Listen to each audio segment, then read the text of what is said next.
Bonsoir à tous, bienvenue à ce flash d'information. Le Premier ministre Ahmed Bakayoko vient d'échanger par visioconférence à la primature avec le directeur des opérations de la Banque mondiale. Ils ont évoqué les prochaines assemblées annuelles du FMI et de la Banque mondiale. Cette année, ces rencontres se dérouleront principalement en mode virtuel du 12 au 18 octobre prochain avec pour principal focus l'impact du Covid-19 sur l'économie mondiale. Selon les projections du FMI, le PIB mondial devrait se contracter de 4,9% cette année en raison de cette pandémie. Je vous propose quelques temps forts de ces échanges tenus à Abidjan par visioconférence. À cette occasion, il y a eu des échanges portant sur les performances économiques de la Côte d'Ivoire, avec la résilience que la Côte d'Ivoire a observée dans le cadre de la lutte contre la Covid, parce que, comme vous le savez, le taux de croissance qui était attendu de la Côte d'Ivoire était beaucoup plus bas que ce qui est finalement ressorti. En 2020, la Côte d'Ivoire aura un taux de croissance de 1,8%, qui est un taux assez important comparativement aux autres pays qui vont connaître une récession. Les représentants de la Banque mondiale ont reconnu également la qualité de la coopération qu'il y a entre la Côte d'Ivoire et leur institution. La Banque mondiale, bien sûr, le groupe qui comprend également la MIGA, la SFI. Un autre point qui a été évoqué, c'est effectivement la mobilisation des ressources fortes que la Banque mondiale pourrait mettre à la disposition des pays africains. On a parlé de 35 milliards de dollars pour IDA 19. Ce sont des ressources importantes pour lesquelles la Côte d'Ivoire pourrait également avoir une part. Voilà, c'était le résumé de cette rencontre avec le ministre ivoirien de l'économie et des finances. Nous en reparlerons ce soir à 20 h.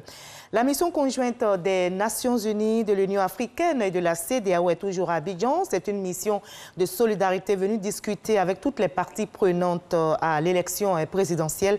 La délégation conduite par la ministre des Affaires étrangères, de l'intégration régionale du Ghana continue ses échanges avec tous les acteurs impliqués dans le processus. Ce mardi, la mission s'est entretenue avec le RHDP, parti au pouvoir, et avec l'opposition. La délégation a renouvelé sa volonté d'accompagner notre pays dans ce processus électoral et a appelé tous les acteurs au dialogue et à la paix. Et toujours dans l'actualité nationale, près de 5 millions de kits scolaires seront distribués gratuitement aux élèves du primaire en cette rentrée académique 2020-2021. La ministre de l'Éducation nationale, de l'enseignement technique et de la formation professionnelle, Kandia Camara, a donné le ton hier dans la région du Boclé en lançant officiellement la distribution gratuite des kits scolaires. Le coût est estimé à plus de 9 milliards de francs CFA.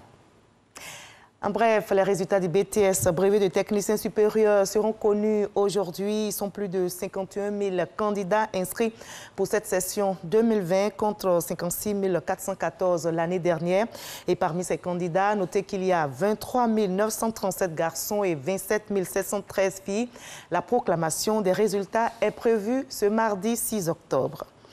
La CEDEAO vient de lever les sanctions contre le Mali. C'est donc la fin de l'embargo qui pesait sur l'État malien depuis le coup d'État du 18 août contre le président Ibrahim Boubacar Keïta. La CEDEAO, qui a fait l'annonce aujourd'hui, justifie sa décision par les avancées notables vers la normalisation constitutionnelle. Concrètement donc, le trafic aérien va pouvoir reprendre. On pourra de nouveau voyager de Bamako vers les pays de la sous-région et vice-versa. Les flux financiers reprennent également. C'est donc la fin du blocage économique au Mali. Le FMI est toujours au chevet des pays impactés par le coronavirus. Le fonds a approuvé hier lundi le versement de nouvelles aides d'urgence pour 28 pays, dont 22 sont en Afrique. L'argent reçu pourra permettre à ces pays soit d'alléger leurs dettes, soit de contribuer au financement de la lutte contre les effets de la pandémie. Ces pays africains pourraient recevoir d'ici avril 2022 un montant global de 959 millions de dollars. On va se retrouver à 20 h pour la grande édition, mais juste après ce Flash Info. Suivez l'info régionale pour avoir toutes les nouvelles de nos régions ici en Côte d'Ivoire. À tout à l'heure.